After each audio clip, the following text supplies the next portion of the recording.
So Kafka and the Linux operating system. So let's start. So to give you a short introduction about myself, and I'm a senior consultant for trainer for Kafka, IBM MQ, and IBM System Administration. But in this training, we're going to purely concentrate on Kafka only, which is a high-end distributed messaging system.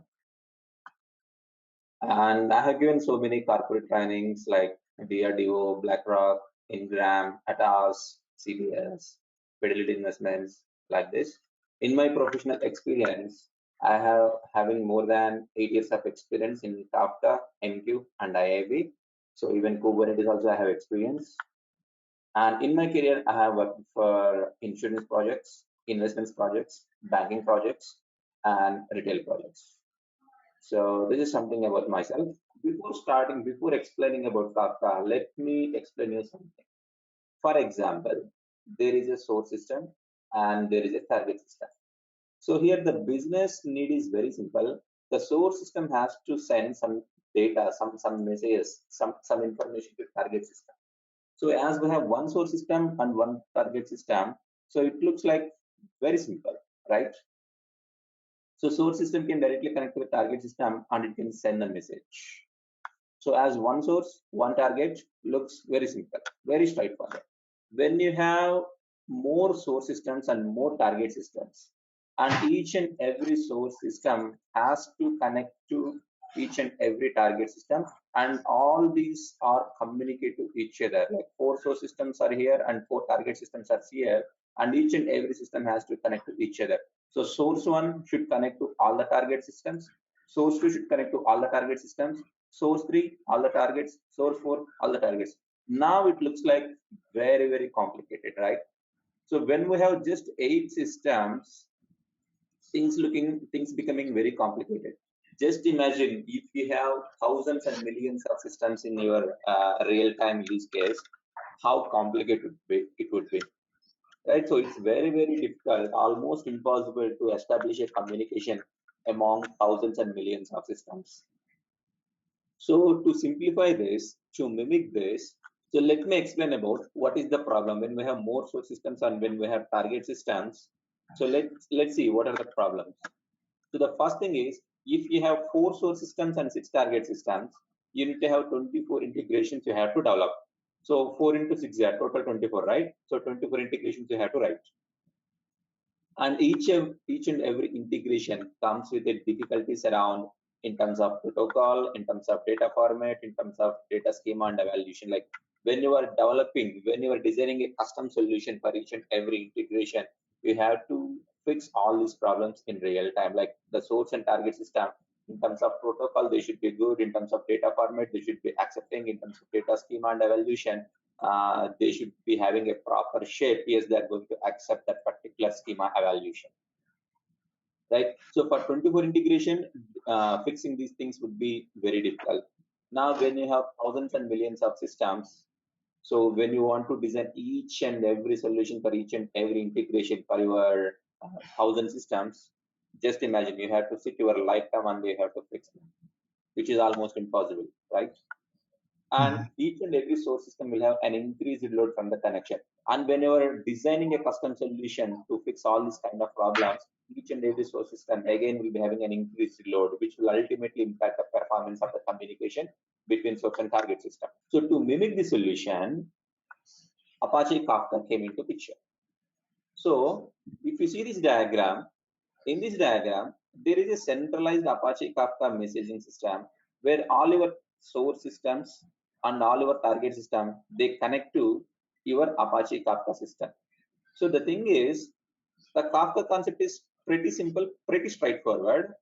If source 2 wants to connect to target 1, so source 2 can connect to directly Apache Kafka, and target system, target 1, it can directly connect to Apache Kafka. Now Kafka will take the responsibility of establishing a communication between source and target. So whatever the protocol you do, whatever the data format, whatever the schema, that entire thing will be handled by Apache Kafka. You just put into Apache Kafka, now Kafka will take the responsibility. So target system also will connect to Kafka. Now Kafka will take the responsibility of establishing communication from source 2 to target 1. Now let's assume source 4 wants to connect to target 3. So it's very straightforward. The source system connects to Apache Kafka, and now from Apache Kafka, so the target system will connect to Kafka and it will consume the messages so that the communication will be happening between source 4 and target 3. So in Apache Kafka, there is a small concept of topic. So what this topic will do is, this topic will hold the real data that is being published by source system. So for example, in source 2 and target 1 case, source 2 will connect to Apache Kafka, and in Apache Kafka it will connect to the particular topic. So, and it will publish the message to this topic. And to the same topic, this target 1 will also connect and it will consume the messages. So this topic in a Kafka, that is the mediator between your producer, which is the source system, and your consumer, which is the target system. So like this, you can, from Kafka perspective, you just have to create a topic, and that particular topic will manage the communication between your source system and target system. Now there is no protocol you need to check, there is no code you have to develop, nothing. You just connect here and then put your message. And now Kafka will take the responsibility and to store that particular message. And after that, the target system will connect to the same topic and then it will complete the messages. So what is this topic? Yes, we are going to discuss in the technical introduction part.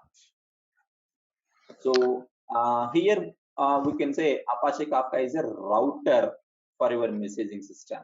So each and every system will connect to this router, and this router will distribute the message. Hey, you want this message? Yes, take this. Hey, you want this message? Yes, take this. So that's what the role of Kafka. Now got a clarity what is Apache Kafka, and any questions here? So now let's talk about something about Kafka. Now we have a picture, we have a clarity. Okay, what is the purpose of Kafka? Now let's talk what is a Kafka. So Kafka is a powerful messaging system mainly to decouple the data streams and the systems. So the thing is, as you see in the previous picture, there is no direct communication between your source and target systems. So the communication is happening via Apache Kafka. So the thing is here, the source system and target system, they are not coupled each other. Coupled means there is a direct communication, but here there is no direct communication. It's a decoupling.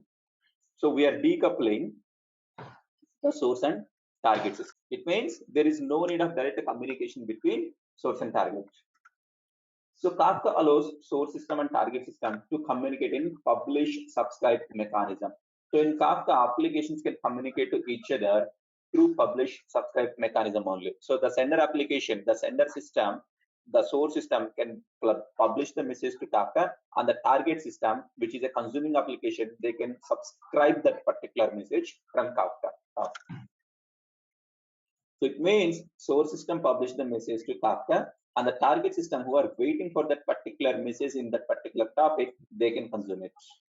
Now let's talk about what are the advantages of Kafka. So Kafka is created by LinkedIn. So initially, I hope you know what is LinkedIn. So LinkedIn is the company behind the concept of Kafka, but after that, LinkedIn has make it open source.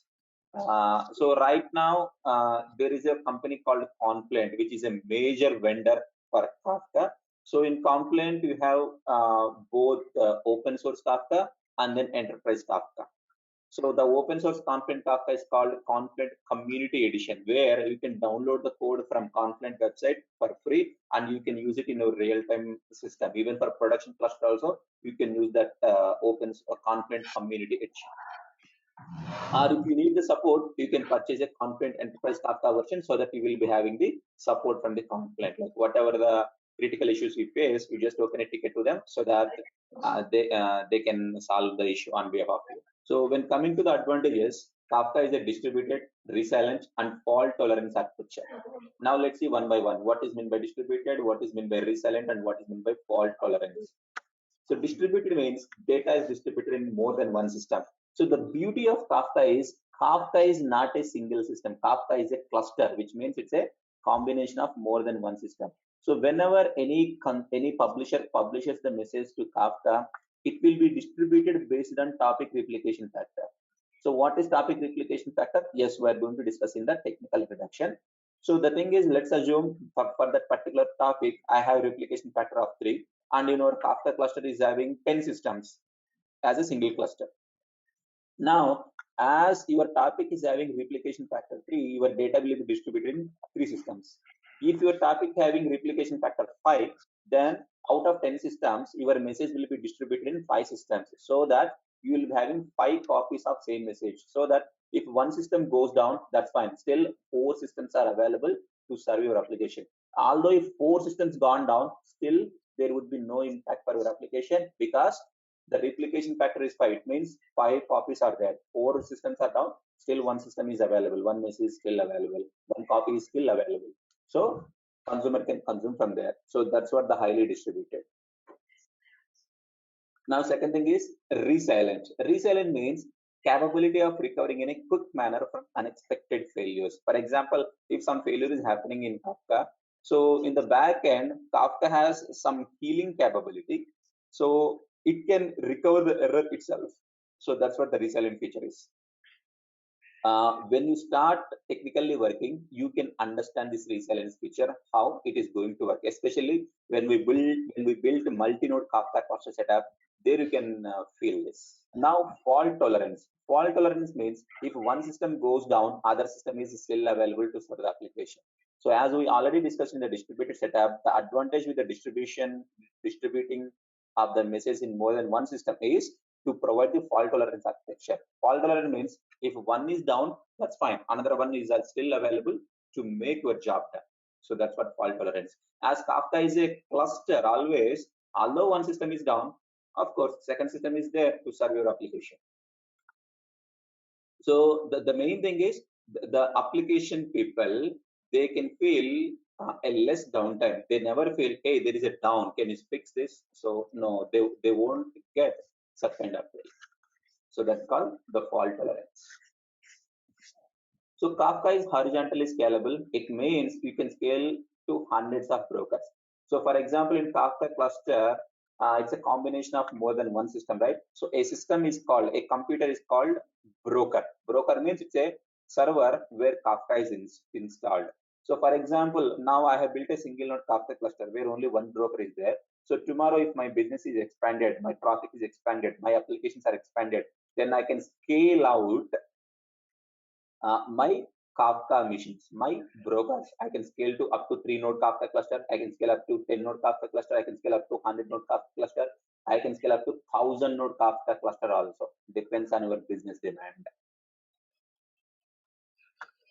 And you can scale millions of messages per second. So the beauty of Kafka is, although millions of messages are getting transported via Kafka, still you don't see that much performance issues in Kafka. It can be easily scalable. So if you have enough brokers in your Kafka cluster, it can support millions of messages per second. So it's a high performance. So Kafka will be really having highly performance because it is a highly distributed platforms. So there are enough systems to handle your topic. The only one thing you have to architect your Kafka is you should have enough systems to handle the traffic. That's it. So the performance won't be a bottleneck in Kafka. So right now Kafka is used by 2000 plus firms. So more than 35% of Fortune 500 companies are using Kafka for their messaging systems.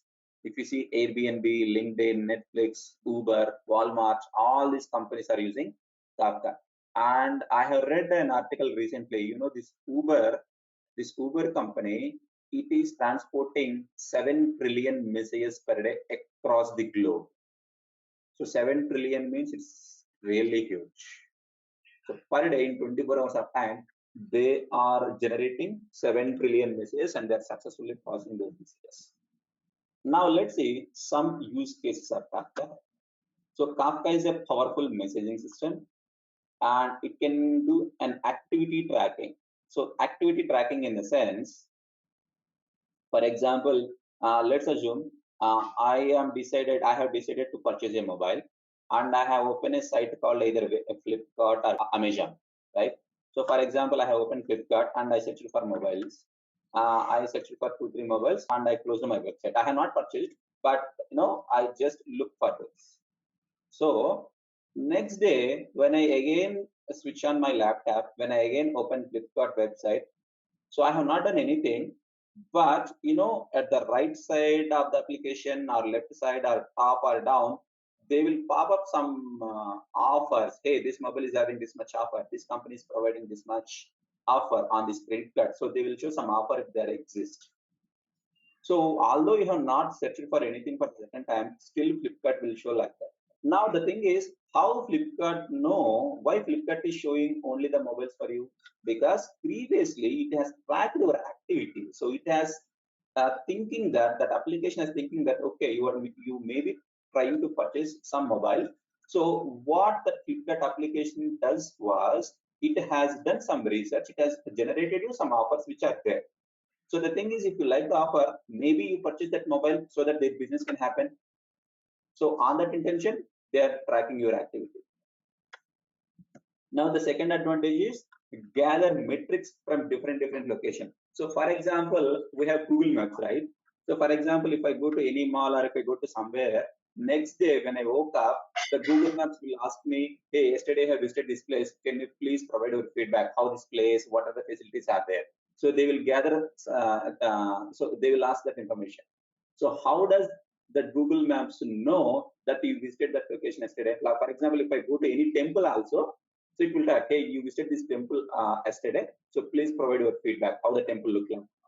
So they are gathering the information. So how they can gather? Because when you visited there, your Google Map, they gathered your location. Okay, you visited this place. Fine, let's take in feedback. So that they will put the data into their database, into their application, so that if any user see the review of the particular location, they can get some information, right? They can get some feedback, right? So, Kafka can be used for that use case also. Now, application logs gathering. So, for example, there are so many applications in the real time. For example, if you want to see the logs of that particular application, if you directly log into the server and if you can see, it is very difficult to understand because to log into the server, to open the file, you need some technical knowledge, right? At least some technical knowledge. And also, that is not that much user friendly. But when you from Kafka, you can integrate Kafka with ELK. So I'm not sure if we heard about ELK or not. So ELK is a beautiful interface where the developers, the end user, they can see the logs. So it is very user friendly, very graphical user, with zero technical knowledge. So Kafka can gather that information and due to ELK, so that from ELK stack, that ELK people, they can see, okay, my application log is like this. Okay, this is the error. They can easily identify it. They no need to have any technical knowledge for that. This is another use case with Kafka. So it's a stream processing. So Kafka is always a stream processing. Like for example, you can send a stream of messages. So millions of messages as a one stream. That's all. Kafka will support that. And it's a decoupling of system dependencies. So this one we have already seen. The source system and target system, they need not to talk to each, they need not to connect directly with each other. And it can integrate with Spark, Flink, Storm, Hadoop, and many other big data technologies. So Kafka is best fit in the big data. So you can gather so much of data and systems can analyze the data and they can take the business decisions. Now let's see some background of Kafka. So what are the history and what are the versions of Kafka? So Kafka is developed in Java and Scala languages. So when we want to install Kafka also, first of all, we must make sure Java should be installed in the system, because without Java, the Kafka CLI, the Kafka binaries, they are not going to work.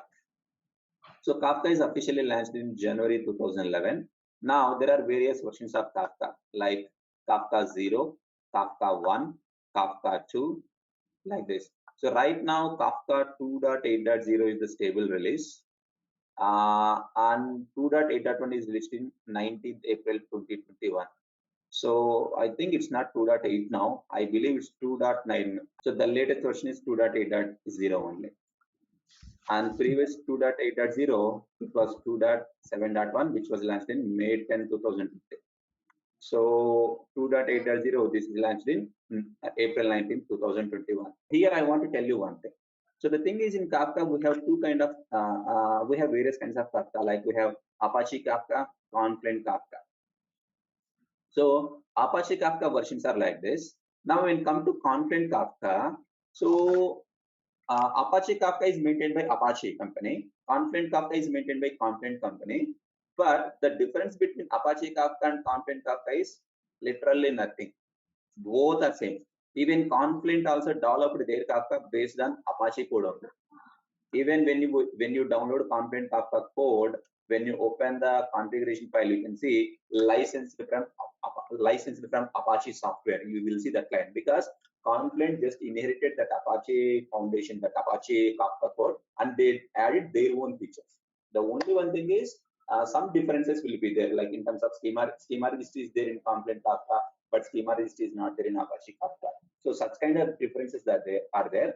But the command interface, that everything is same. Absolutely, there is no difference between Apache Kafka and Confluent Kafka. If you know Apache Kafka, it means you can definitely work on Confluent Kafka also. If you know Confluent Kafka, it means you can definitely work on Apache Kafka also. But right now, these days, Confluent is the major vendor for Kafka. Now let's talk about the roles of a Kafka admin. So what does a Kafka administrator has to do in his day-to-day activities? Number one, Kafka installations, upgradations, and configurations. Number two, topics creation, modification, configurations, and deletion. So what is this topic, how to create them? Yes, we are going to see that when we start the technical things. And Kafka broker restart, Zookeeper restart. So Zookeeper is one of the important aspect in Kafka. Like without Zookeeper, there is no Kafka. If you want to manage your Kafka cluster, the Kafka cluster internally managed by Zookeeper only. Right. So Zookeeper has a very crucial role. So in the technical introduction part, I'm going to explain you what is meant by a Zookeeper. So we need to set authorizations for Kafka clients. For example, when we enable security for my Kafka cluster, only authorized people can connect to my Kafka. The anonymous user, they cannot connect. So if you want to put that functionality, you have to set ACLs, which stands for access control list for particular client. Hey, this user can connect to this topic and he can do this kind of performance. So that kind of authorization we can set with the help of ACLs.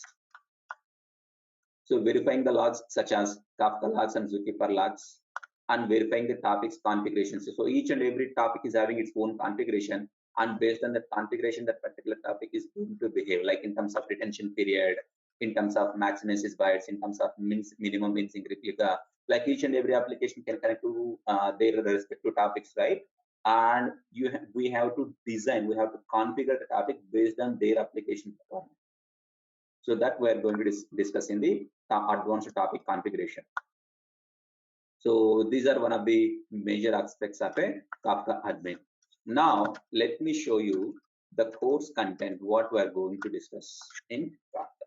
So in order to learn Kafka, it's the prerequisite is going to be you should have a good knowledge on the Linux operating system, because this Kafka we are going to install on the Linux operating system. So if you have the basic knowledge and good understanding of Linux operating system, that would be highly recommended. So here I'm not saying you want to become a Linux expert. No, I'm not saying that, but you should have minimum knowledge on the Linux operating system. And now a basic knowledge how a messaging product works. Now let's come to the modules, the course content. Here total we are going to cover the Kafka course in 10 modules. So out of 10 modules, the first module is Introduction to Kafka, we just completed.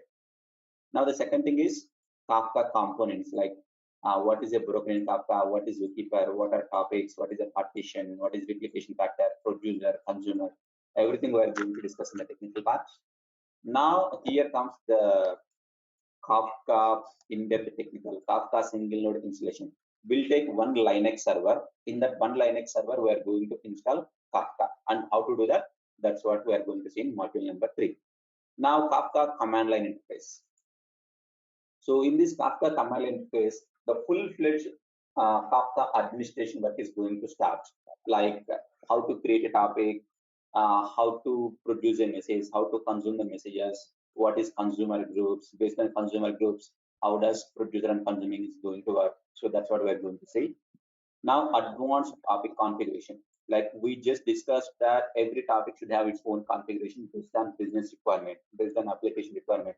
So how can we change the configurations and what are the configurations which are needed in the real time? So that's what we're going to see in terms of retention time, in terms of message bytes, in terms of log cleanup policies, which is log cleanup delete and log cleanup compassion, and then minimum missing replica. All these are the configurations of a topic.